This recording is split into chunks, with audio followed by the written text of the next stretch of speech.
And now, part 2 of our in-depth interview with New World Order researcher Alan Watt. I'm Alan Watt, and I'm an author and researcher into geopolitics, really, and history. I follow where the world has been, the techniques were used to bring them to those stages, and I apply them to where we are today and how the future is planned. I've researched so many books. I've got a library of my own. I like paperback books, or at least hardback books, because they're permanent records of the past. And if you can't understand the past, you understand the present or the future. I've also been in the music business, heavily involved for years. And I saw how culture creation worked from the top, and how generations were swayed into new fashions, new ideas. I've been following the histories of what's now called the New World Order for many, many years. And I try to go into the books written by the big players, the technocrats themselves, those famous people like the Kissingers, the Brzezinskis and so on, the Huxleys, the Lord Bertrand Russells, who all worked for the same organizations. And I came to the conclusion, really, there was only one big organization with many subcategories.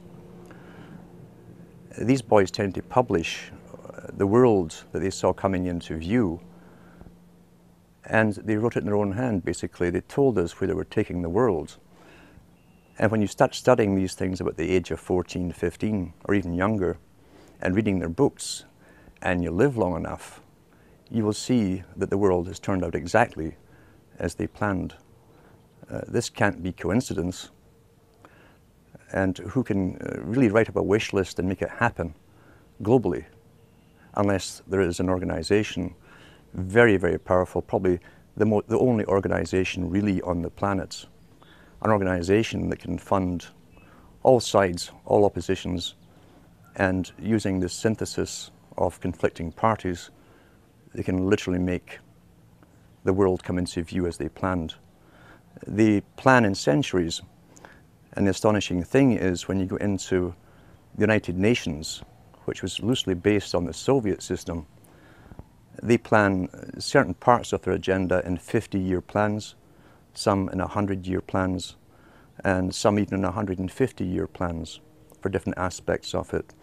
The Russells, the Huxleys and so on, Brzezinskis, also use the same terminology with their long-term plans. And you've got to understand too that nothing in culture comes out from the grassroots. Even Plato talked about that thousands of years ago. He said that if it was a grassroots movement really coming from the people, then those in charge, the dominant minority, would lose control. Therefore, every change in culture, right down to fashion and music, and this was written 2,300 years ago, had to be authorized from the top and promoted from the top if it fitted with the continuance of control over the public. And these are sciences which were taught down through the ages, are still taught today to the big players, and they've used it to the full in the 20th century, now into the 21st century with the use of television, mass communications, radio, etc. Everything has been given to us for the appropriate time and stage in the actual planning. And for those who are coming into this kind of study, it's best to go into the books, as I say, written by the big players themselves. They love to boast. Kissinger's got lots of books out there, so has Brzezinski. These are probably two of the master players in geopolitics. Try to stay away from all the conspiracy books. They're also put out there in purpose, very fascinating books, but they'll lead you in circles forever without giving you the overall picture to the fact that every generation has a purpose up until this present time. And in a post-industrial era, these big boys have decided, and their masters too, that we are simply superfluous and they no longer need us. Hence, we have big foundations coming forward and organizations like the Optimum Population Trust who have decided to come out openly and demand that governments start radically reducing the populations. We are now the useless eaters, as Lord Bertrand Russell called us. Our ideas, our opinions on everything, our worldview, even to do with population, and the fake view that we're overpopulated is all projected to us by the mainstream media working in concert for their masters. And we begin to parrot what we hear through repetition, and that's so important, as repetition with slogans and catchphrases. And once you hear it happening in your own local group, your milieu, then you know it's working. And the camera can make anything appear to be true. You'll see that in India, for instance, they always use the same streets of Bombay to make you think that you're massively overcrowded, and that's the impression people think of the entire Indian continent. The Indian continent is huge, with thousands and thousands of miles of forest where no one lives. It's the same in Africa too. China, being the model state for the world, for instance, put into effect the United Nations policy to the extreme with its population reduction and the movement of people off of the rural areas into cities. They started that years ago. Right now, they're in the process of moving 200 million more people off into the major cities, and that's the major newspapers. The cities appear to be crowded because everyone's being moved into them. In the Western world, since the 1950s, again under the term of urban sprawl and stopping urban sprawl, the Western countries also signed agreements to do no more building in the outskirts and of the major cities. All existing buildings have to be used or else knocked down, replaced with even higher ones. But regardless, with the immigration and the free flow of people now from third world countries, the Western countries appear to be overcrowded. And yet the UN's own statistics show, and so do the national census show, that the Europeans, for instance, Canadians and Americans, who have been here for a couple of hundred years, are actually in decline. So the overpopulation problem is simply an image projected by the media as more and more people are crammed into the same cities and they bring more immigrants in to fill them. But I also realized the system of schooling when I was going to school was bogus. The histories were bogus, and I was very, very lucky to have access to very old libraries, town libraries. Some of them had reference books going back into the 1700s, written at the time. When you compared the histories I was being taught in school to the histories that were written at the time, they were completely different. You had a deeper understanding of how geopolitics had been used in the past to even populate the country of Canada. London couldn't get immigrants to go off into the new colonies.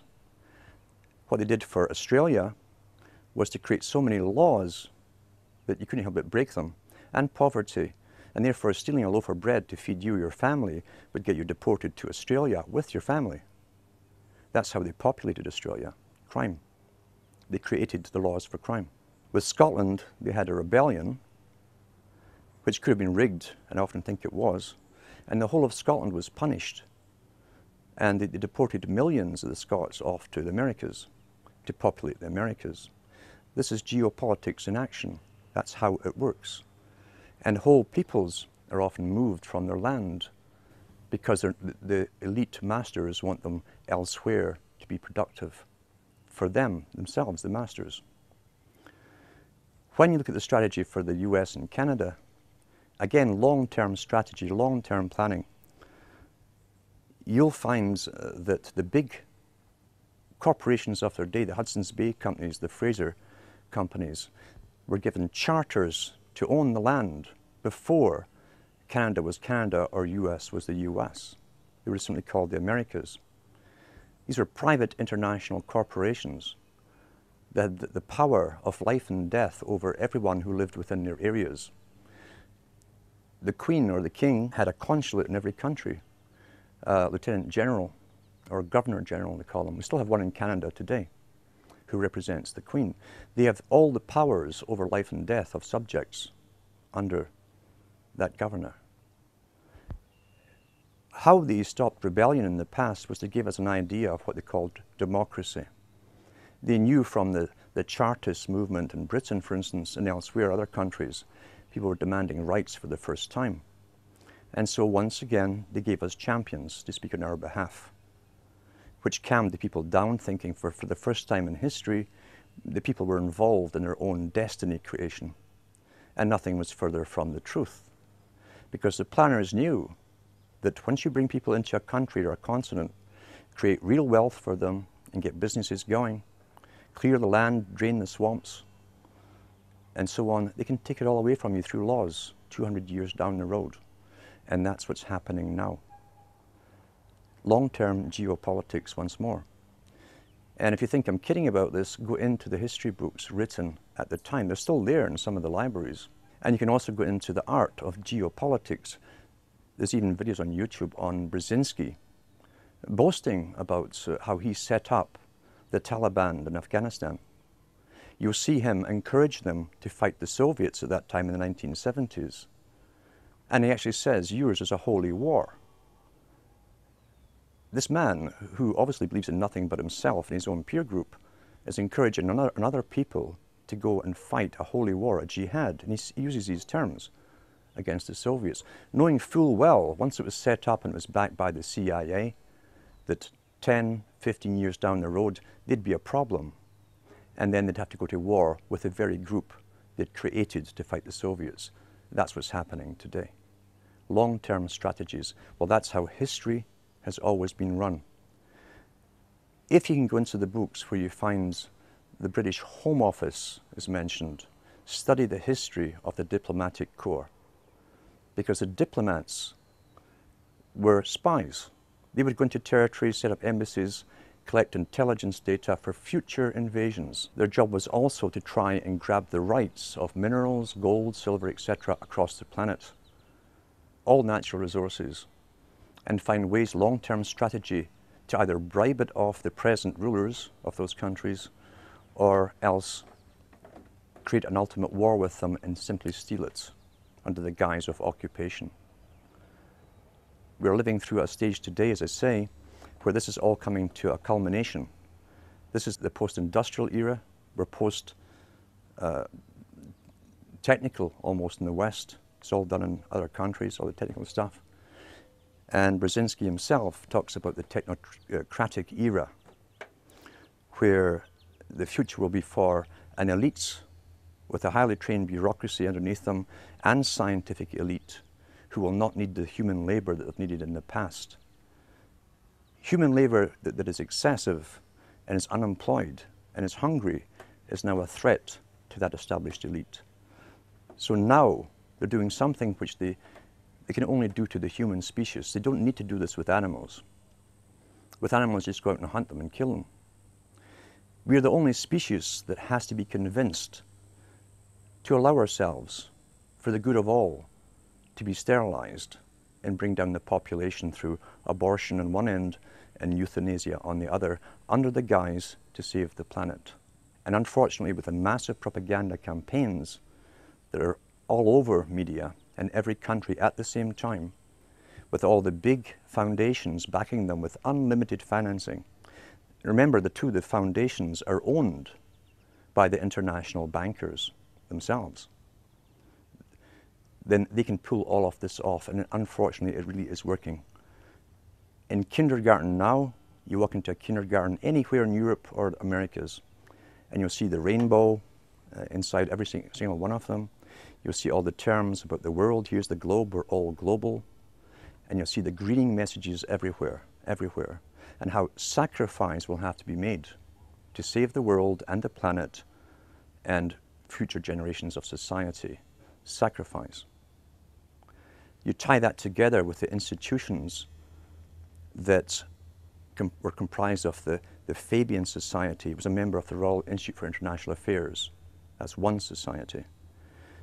The Council on Foreign Relations is also the same thing as the Royal Institute for International Affairs.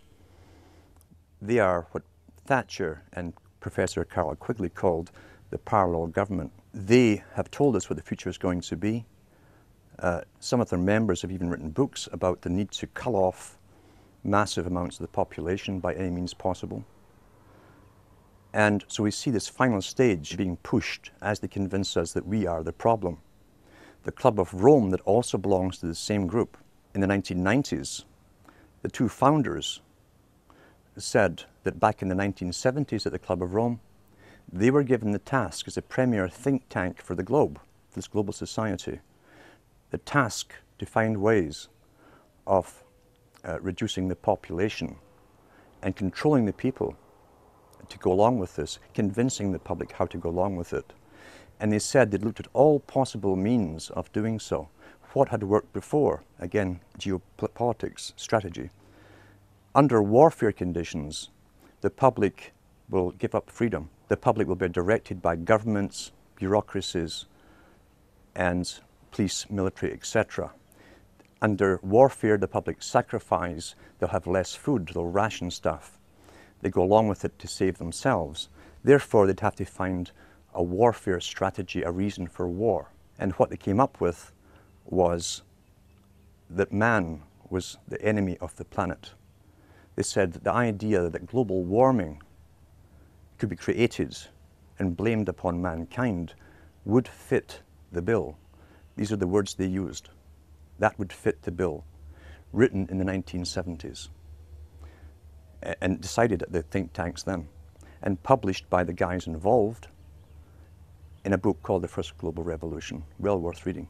When they hit upon an idea from a premier think tank, they will never change that agenda. I've said before, it wouldn't matter if we're up to our eyes in snow all year round. They will still stick to global warming. That's the agenda. Now, of course, they've changed it slightly to climate change, which simply means changes in the weather.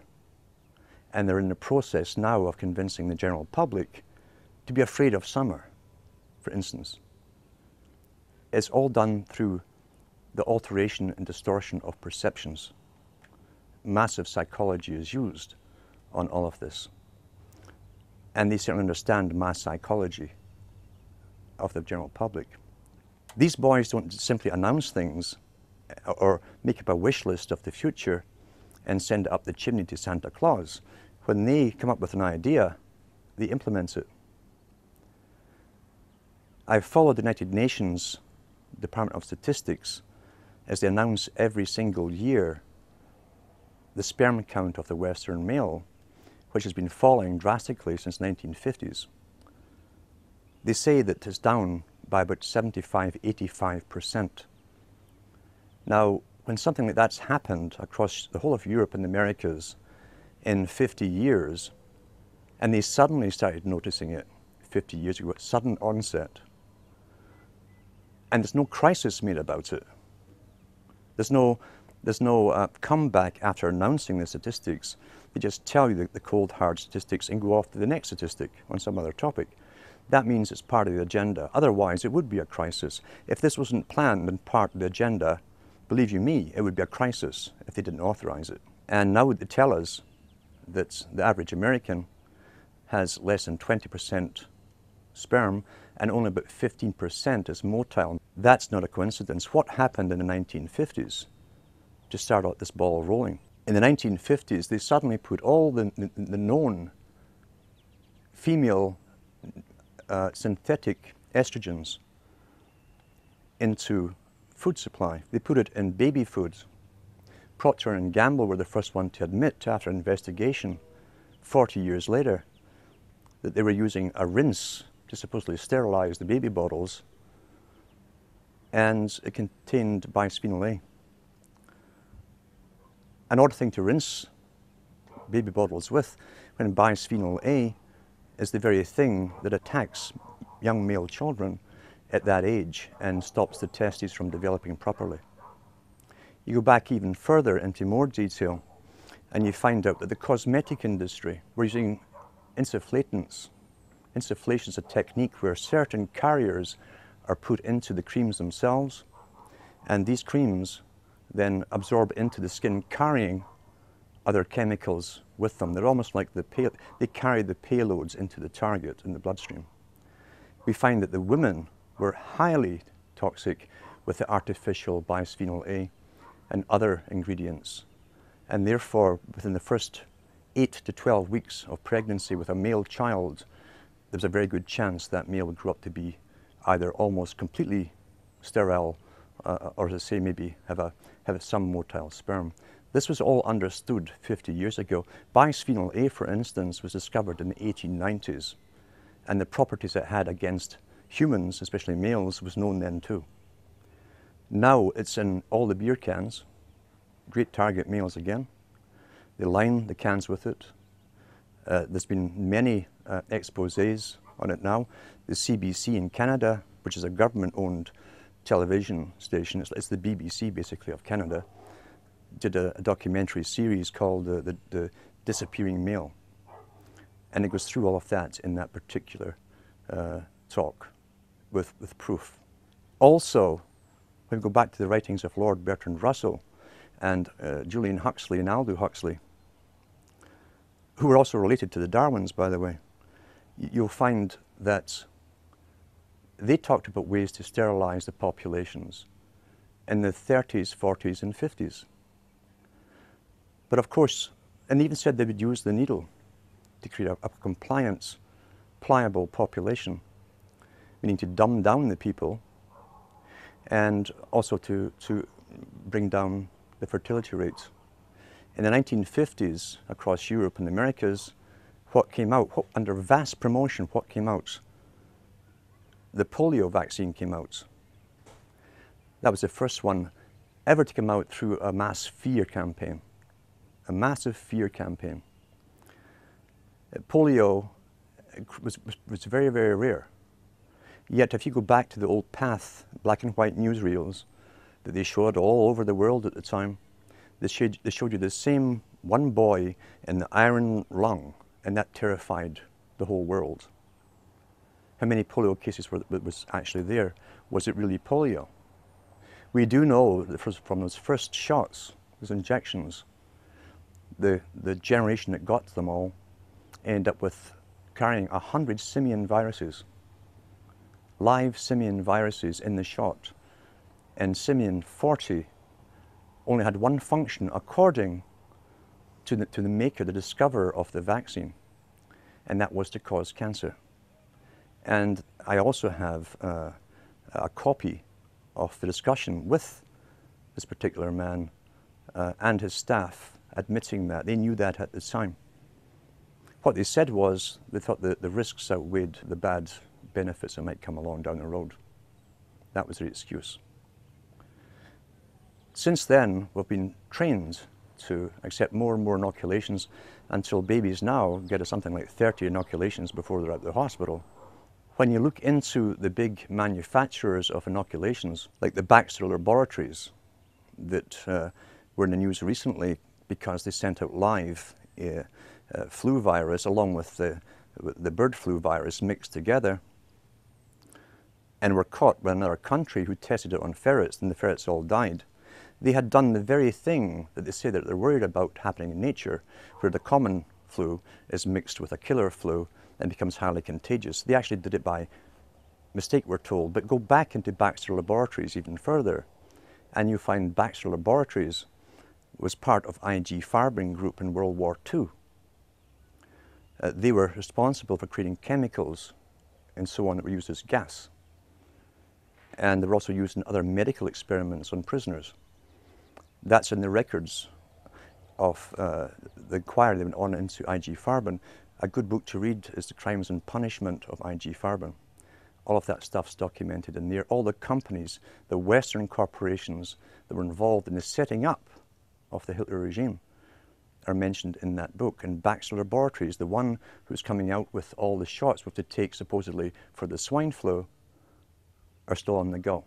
So when you go into, let's say, Connaught Laboratories as an example, Connaught Laboratories was employed during World War II to manufacture bacterium and viruses, fungus that would attack wheat and corn, etc. in Germany. Mr. Banting, who discovered insulin, the great hero Banting, during World War II, his main occupation was finding ways to annihilate the food supply of an entire country. And he came up with ideas of creating a form of what we now call mad cow disease, something that rotted the brains of the cattle for herds, dairy herds and beef herds, And it was manufactured in World War II, and I often wonder if there really is such a thing as mad cow disease, is that where it came from? But to say these big laboratories and Connaught laboratories eventually became responsible, for instance, for the blood supply for hospitals and haemophiliacs and byproducts of blood supply for Canada. When Mr. Clinton was in power, he signed a deal with some prisons in the US where the prisoners would get $1 or $2 for a pint of blood. And this stuff was all to be sold to Canada. And almost every haemophiliac in Canada, everyone who got the blood supply came down with hepatitis and various other diseases. The government held about a 10-year inquiry, waiting until they're all pretty well dead, maybe one or two survived, before they paid out compensation. They knew at the very beginning that this blood was contaminated. And these Connaught laboratories, part of the industrial military-industrial complex used in World War II, buying the blood and selling it and distributing it across Canada. When the CBC did a documentary on Connaught laboratories and their role in this, the little guy who purchased it was caught on the steps of his office of a building, and he turned around and he said to the camera crew, after who questioned him on all the deaths that were caused in Canada, thousands of them, he said, "It's business." That was the only reply given. I've said for many years that the biggest international corporations are real corporations, but they're also front groups for one system. During the Cold War, for instance, many books were published on the war, how it would be won, and so on. And what they all agreed upon was those with the highest technologies would win. Now, if you were in a free enterprise system, you could never allow inventions coming out of nowhere, unauthorized, especially in communications and different means, to be given to the general public. Therefore, the CIA, MI6, and other countries' agencies created front organizations to lead the charge and control technology. You could never allow free competition in technology and give it to the people without authorization. It has to be permitted by those who rule. That goes across the board with everything, as I say, from those who rule. You create culture, you manipulate culture, you give the public what you deign to give them, you suppress that which you don't want the public to have. It must be under a control. You cannot have that with a true free market enterprise and true entrepreneurism. You can't have it. Therefore, you put up the front companies. They're real companies. They will really manufacture stuff, but it's what's been authorized. And guys at the top, CIA, MI6, fund them and run them. We've seen this with different banks that were set up by CIA in the past, where they funneled money to all the major wars we were fighting. It was the BCCI, was one of the first ones that collapsed. Papa Bush was a director at one time, and then he was back to being director of the CIA. These are front massive banks, massive corporations. A difficult thing for some people to understand is what's happening today is not just an elite making a final move to take over anything. Every generation for hundreds of years has been brought up with the same elite's predecessors designing and running the show for each generation. The elite, in fact, are simply moving their system into a new system, an updated system to suit themselves. That's a hard concept for people to grasp. They've been trained to believe things are happening at the moment by happenstance, by crisis coming out of nowhere. And here's what we must do. We must solve this problem at the time. Nothing is further from the truth. And when people wake up, they generally go through the same stages as someone who becomes bereaved when you find that democracy never existed in the first place. You go through an anger phase, a depression phase. You'll blame whoever is handy, and then hopefully you emerge from it and you become active and you want to learn what's really going on and what has been going on. But you'll also eventually come to the realization that you're up against something, a system that's very, very, very old. It's the only truly organized system on the whole planet. It uses sciences that are ancient in population management. It gave us a system of money. Money is a tool that we must believe in to serve them. Karl Marx was quite right. He was one of their boys who was set up to set up the dialectic. And he was quite right when he said that money is a tool of the elites. It's essential that the people who stop bartering or working for themselves and start using money as a means of exchange, which then can be taxed back from them, are becoming slaves. Because under law and legality, for 1,000 years, no one could take anything from you. Money represents your food, your home, everything. When it's taxed back from you, they're creating a form of slavery. Therefore, it's essential that the workers believe in money. The elite have all the money in the world. They own all the resources in the world. They don't need money, but they need us to believe it's the only thing that we must use. Today, the power of the purse, as they call it at the top, is being used to the maximum to tax almost everything back from the people that they earn. You tie that in with Charles Galton Darwin in his book, The Next Million Years, where he lays out the next few thousand years up to 1,000,000 years for the elite and all the changes that will happen. The grandson of Charles Darwin, who again was related to the Huxleys and many others. And he said, we are in the process, in the 1950s he said this in his own book, we are in the process of creating, he says, slavery has always existed in one form or another. There's different ways to have slavery. You can either get a bunch of henchmen, force a tribe into obeying you and being your slaves. That's a lot of force. But you have to feed them, etc. Or you can allow them to keep so much of their earnings for themselves to maintain themselves and take off all the rest to supply the elite and the structure of the system over them. But he says we're now in the process of creating a more sophisticated form of slavery. In other words, the general public who would drift into the system and it would become natural for them would never twig on that they were actually slaves. You tie that in with the institutions that the Huxleys and the Darwins belong to. They're all Institute for International Affairs, which has branches in every country in the world. They set up the United Nations. They said in their own writings, from the earliest times to the present, the world they're bringing in is to be a world where everyone who is born, or would be allowed to be born, would be born to serve the state. That would be their sole function. That's if they had a job for you to fulfill or a need for you. But it's a more sophisticated form of slavery. And we're going through it today.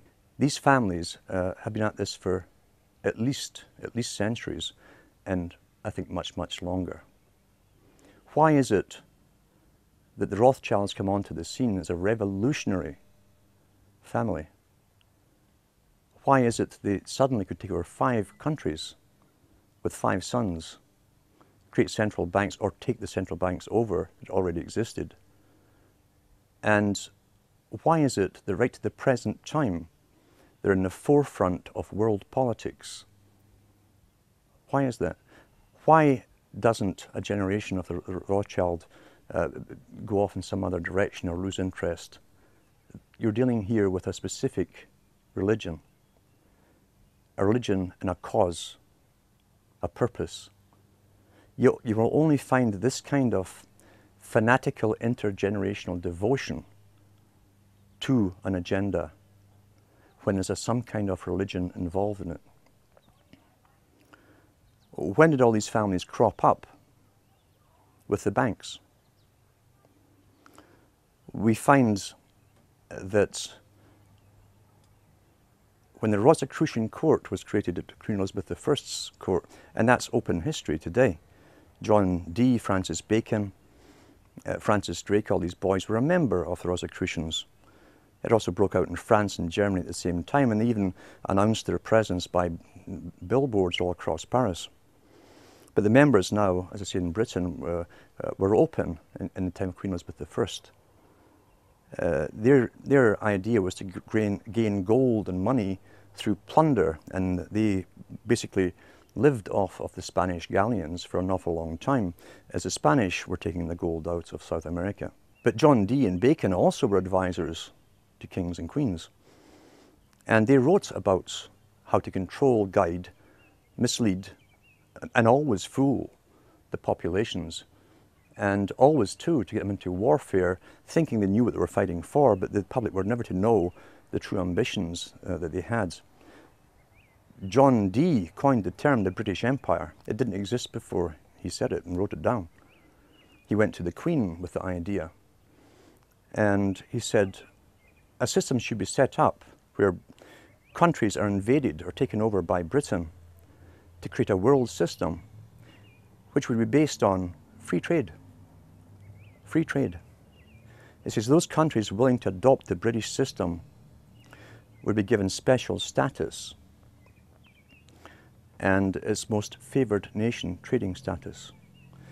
The very same terms that are now used in all the charters they draw up for free trade across the planet. Yet we're going back 500 years to find it first used by an advisor to Queen Elizabeth I. So therefore we know there was a world plan underway.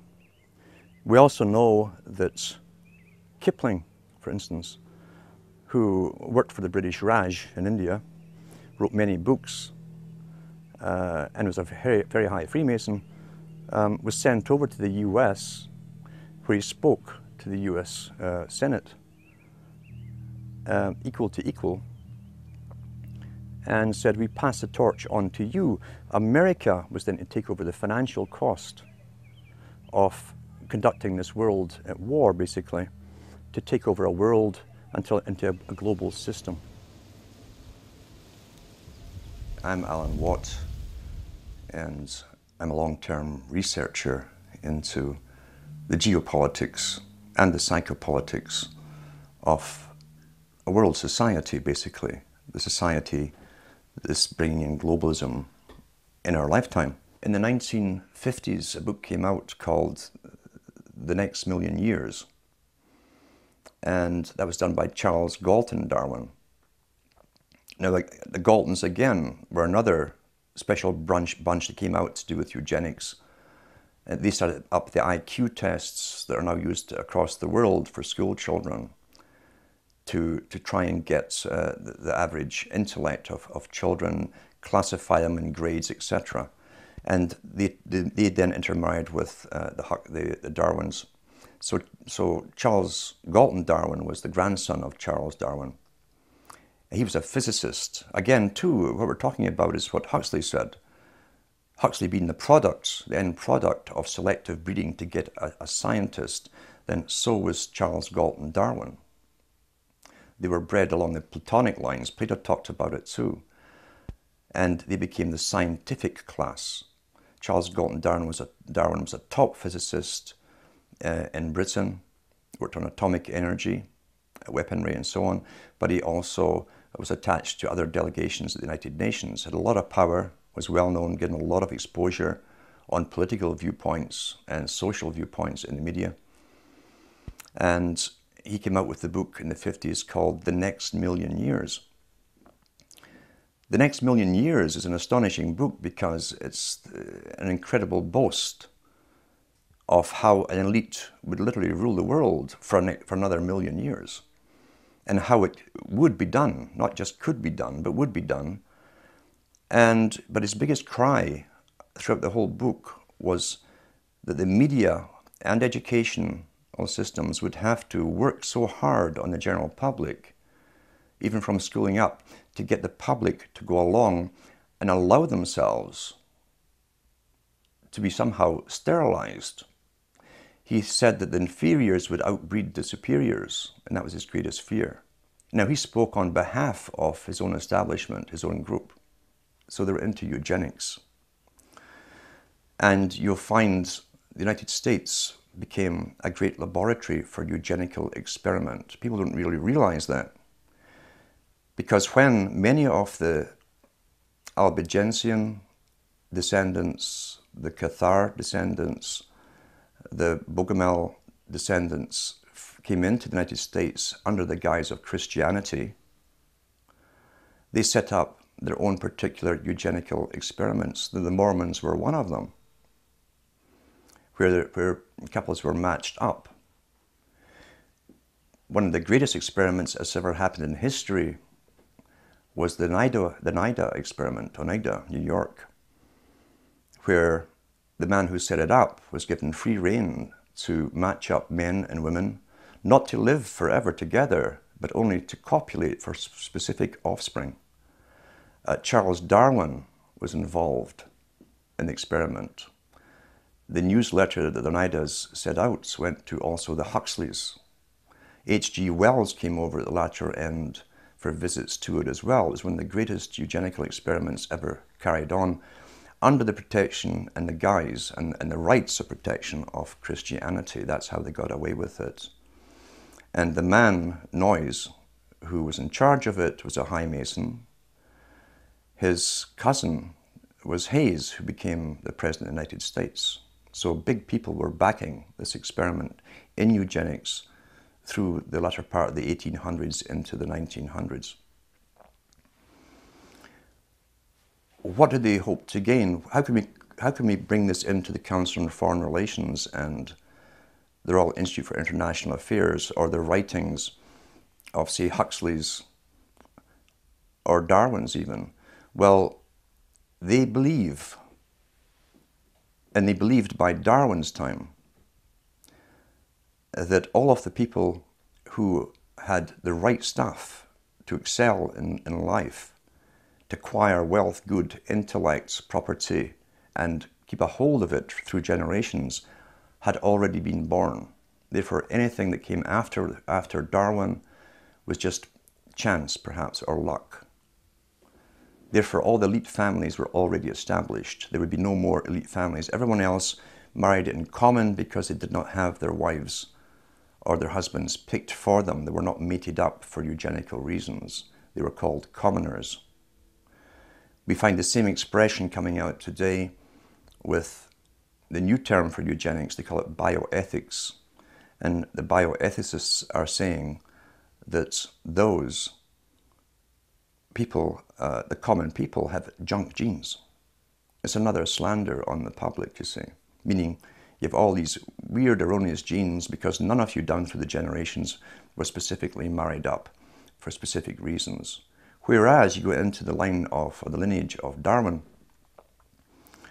and the Darwin family and many other families of his time were already only breeding into one other family for generations.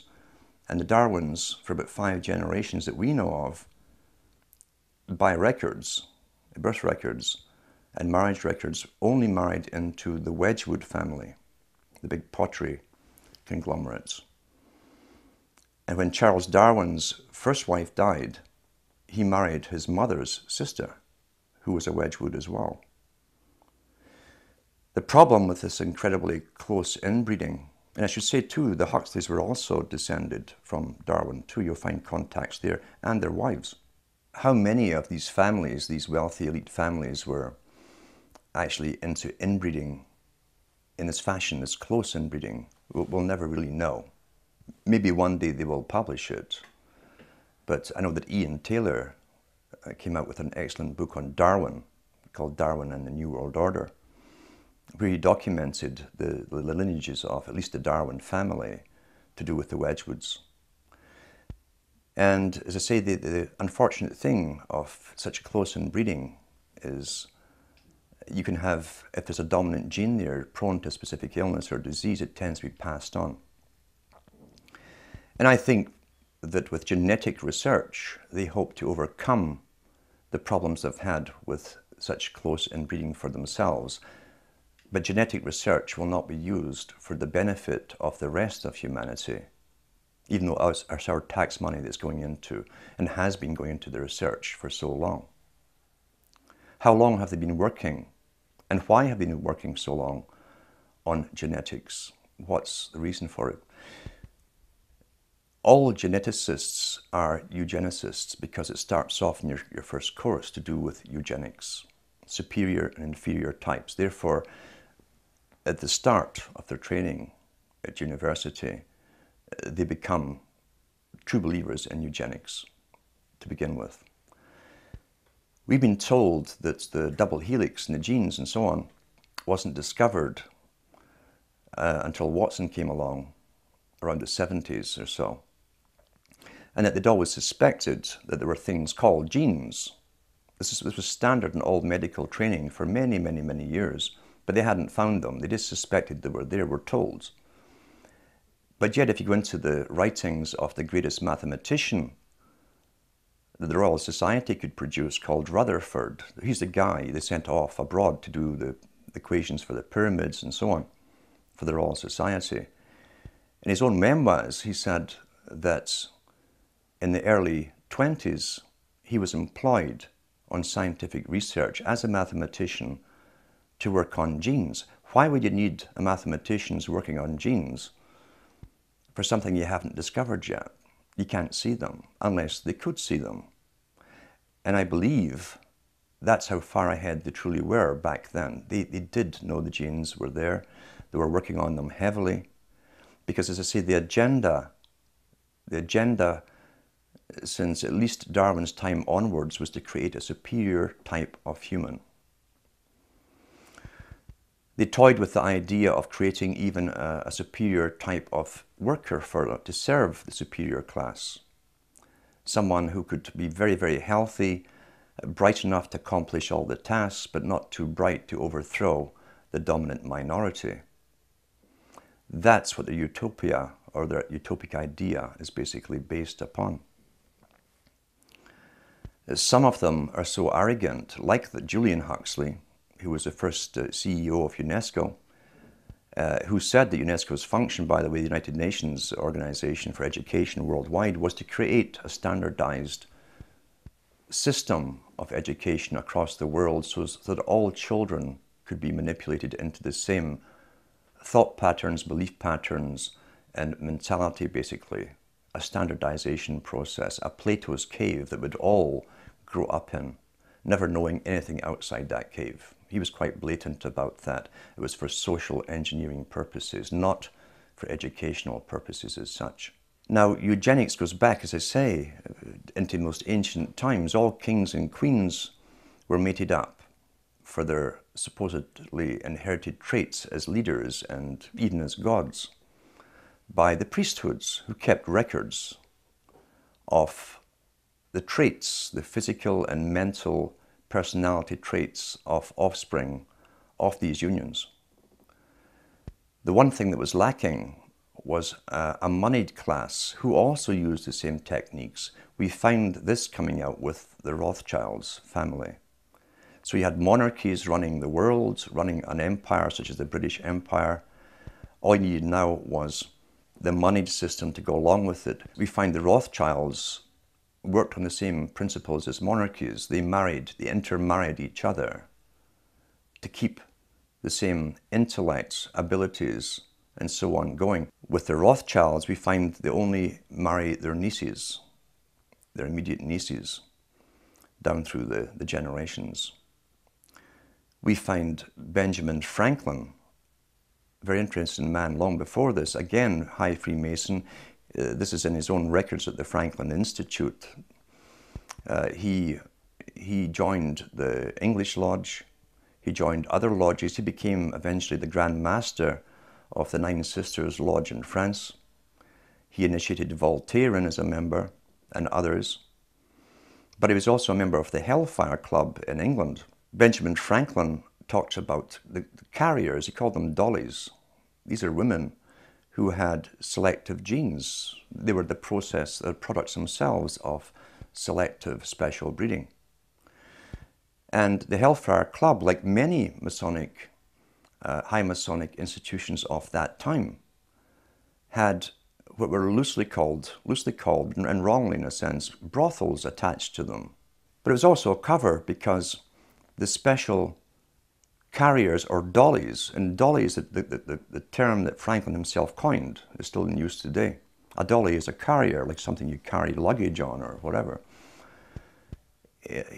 Basically, he said that those who are worthy to go on and breed with these particular women, who are of noble birth, most of them, would have the pleasure of having the offspring, knowing they had the offspring, and the offspring was guaranteed a life of high exposure in science and perhaps leadership in the world. Madame Bouvier was the one he was talking about initially at the Hellfire Club in High Wycombe, London. And Madame Bouvier's descendants still live. There's two of them in France today, and the other one was Jackie Kennedy. If you look at how politics is run, and you go into the writings of people like Lenin, for instance, Lenin said there are 1,000 directions and systems in which people could go and live under, but the public mustn't know that. He said it's important that the system that's created for them is accepted by the people, so that they think that it's the only system that could possibly work. And it's true. We're contained in a system of left and rights, supposedly the have-nots against the haves, or those who own the means of production against those who don't, the workers. And that's traditional Labour versus Tory, or Conservative versus Democrat. That's how the system is run. It keeps the public contained within a system of thinking that it must be one or the other, or a middle road in between, which they push. It never occurs to the general public that society has lived in the past under many different types of systems, and as Lenin said, it's important that the public don't know that the system they're born into was designed for them, and that it could be any different. They must think it's the only natural one that could have evolved in their lifetime. Therefore, you're contained within a restriction of parties. You vote in one party when you're sick of the last one, not because you want the new one in. It's because you're sick of the last one and what they've done to you. And once they've been corrupted and gone off in different tangents in ways where they never explained during the entire elections, had nothing to do with their election promises, you vote them out and get the next party in. And so we go on forever with this left-right paradigm. Always think it's like a tennis match, really, with the public in the middle. We're the ball, and we just simply go back and forth between left and right, left and right, left and right.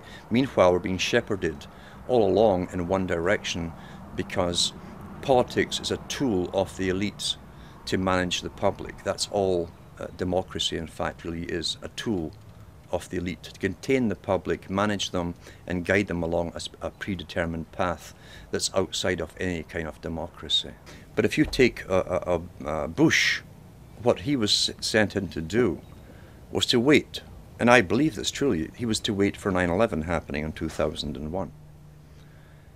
2001 happened, every country automatically went on board with the same agenda at the same time, which shows pre-planning. Bureaucracies in different governments do not work that fast. It takes years to get that kind of cooperation, that kind of synchronicity working together and synchronization. Bush's job was to bring in a totalitarian system under the guise of protecting the public, where you lose your rights, and set up the machinery, the agencies to do it, the military forces, the paramilitary forces now that the police have become, to set up the institutions for enforcement of laws. Obama comes in, takes over the institutions that are now set up, and his job is to guide you through the economic depression and use those forces against the public at the required time. That's how it works. There's a continuity as far as I'm concerned. It's not a separate regime whatsoever. The same boys who put Bush in, the bankers and all the rest of it, put Obama in, and Obama's proved his loyalty to them by literally allowing them to rape the public of all their funds, and then rewarding them by public funding and tax money to save the same bankers. He's one of their own boys, but he now has the machinery in place that Bush set up to quell the coming riots that they say are going to come, and to manage the public into a brand new system of what they call not government, but governance, international governance. If you listen to Obama's speeches before he was elected, and I analysed what he actually said, he said very little. He was giving emotive speeches with no substance. He never said what he wanted to do or how he was going to do anything. It was almost like a lead up to a movie that hadn't been made yet. Emotional talk of hope, but not saying how the hope would be transformed into realities. He used the term that's been used in academia for the last few decades in the Ivy League schools and universities of the century of change. So his slogan became, and they use slogans written for him, change is good. Any idiot should ask the simple question, wait a minute, what change are you talking about? How can you be for change if you don't know what the change is going to be? It could be for your detriment. But they got the people parroting, like George Orwell said with the sheep, 4 legs good, 2 legs bad. Change is good, and the people, his followers, start to repeat it, change is good. What kind of change are we talking about? The loss of sovereignty, the blending into an international institution, a world government system, a system where not only is America bankrupt and the most indebted nation on the planet for loaning money out to other countries and policing the world, being the policeman of the world, now Obama wants to lead the charge on sustainability, carbon taxes, by making America the example for the rest of the world to follow. He's asking everybody to sacrifice everything they have. That's what he means by change is good. He didn't dream up this plan. He is a member of the Council on Foreign Relations. Again, that comes from the Milner Group, the Cecil Rhodes Society, the Royal Institute for International Affairs, that planned world governments using Britain based as a model for the British Empire, now become the American Empire in a sense. And the changes here he's talking about is a new world of servitude, where you will serve the world state. And you'll also have to pay off all your debts along the way. Which is impossible as far as I'm concerned. You cannot ever pay the kind of debt America has incurred since World War II. It's impossible to pay back. Therefore, the changes he's talking about really is a New Deal. When you hear a New Deal mentioned by any president, and we got that from FDR, we got it from Bush, last Bush it was in, a New Deal. We're getting it from this administration. That's a legal admission from the leader of your country of a new system. A New Deal is literally a new system. The first system was the Constitution. You got an updated system with FDR as government became incredibly big and centralized. And now you've got a New Deal under the guise that change is good. Who planned the change? It wasn't the people who planned the change. Who will benefit will not be the people. It's the world of sustainability, Mr. Rockefeller, the population reduction plan. Those who will go into the future will be those who are necessary for the future's maintenance, and those who are simply obsolete, the useless eaters, will have to perish and die off. It's as simple as that. This generation today, the ones who are alive today, we are the generation that's going through the biggest changes in history, according to even Rockefeller himself, since the Industrial Revolution. It's the end of one phase of a long-term plan. And out of this comes a new world order. As they've said, Mr. Brown said, the Prime Minister of Great Britain said at the G20 meeting recently, it's a new world order. A different order from the previous one, where people technically were working for themselves, would choose their own employment and so on. The new world order is a planned system, a planned economy, a planned population. So it's up to us. It's not up to the next generation to change this. We're the only ones who can possibly do the changing. And it's either really the rights to go into an uncertain future, which is what life should really be, where we decide for ourselves where we want to go individually and collectively, or allow ourselves to be dumb animals, creatures who are guided by those who have decided they are the masters of our destiny, and allow ourselves gradually to be sterilized, killed off, used for the last part of their agenda and their wars, and then cast off. Many people will love socialism. They enjoy being guided, and they enjoy their bosses running the world for them. But it's up to those who like freedom, personal freedom, which also entails uncertainty of where we're actually going to go. These video interviews have all been exclusive, and they're going to be archived at prisonplanet.tv. Please download them, burn them to disk, and give them to everyone you know. Upload them to YouTube. This information is vital not just to our free republic, but to the future of free humanity.